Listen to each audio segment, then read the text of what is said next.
یقیناً جرأت اور بہادری کے اس سفر کو پھر انہوں نے کامیابی کامرانی کے ساتھ جو ہے وہ اختتام کیا ہے۔ حقیقت یہ ہے کہ فلسطین کے اور غزہ کے معصوم لوگوں نے اپنی قربانیوں کے ذریعے پوری دنیا کے انسانی زمین کو جگہ دی۔ دنیا دو حصوں میں تقسیم ہو گئی، ایک حکمران طبقہ ہے جو اپنے مفادات کے خاطر ان قربانیوں سے آنکھیں بند کیے ہوئے، اور یہ حکمران طبقہ چاہے وہ مغرب کا ہو یا مشرق کا ہو، مسلمانوں کا ہو یا غیر مسلمانوں کا، بیشتر سب ایک ہی لائن کے اندر کھڑے ہیں۔ اور دوسری طرف انسان، عام لوگ، چاہے وہ مسلمان ہو یا غیر مسلمان ہو، کالے ہو یا گورے، سب بالکل اس وقت جو ہے وہ غزہ کے ساتھ کھڑے ہیں، مجاہدین کے ساتھ کھڑے ہیں، اور یہ قربانیوں کا اثر ہے۔ اور حقیقت یہ ہے کہ ابھی یہ مشکلات کا دور ختم نہیں۔ سچی بات یہ ہے کہ مسلم دنیا میں 2 صدیوں سے جدوجہد جاری تھی اور جاری ہے اور آئندہ بھی جاری رہے گی۔ ایک وقت تھا کہ استعمار نے اس پوری مسلم دنیا کو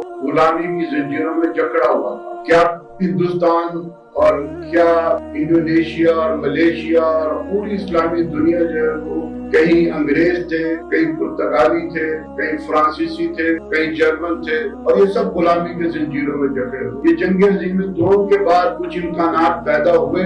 اور ان امکانات سے پھر کچھ لوگوں نے مسلم دنیا کے اندر، ایسے لوگ جو قوم پرست تھے، نیشنلسٹ تھے، اگرچہ وہ مسلمان بھی تھے، انہوں نے جدوجہد کی اور بہرحال آزادی حاصل کر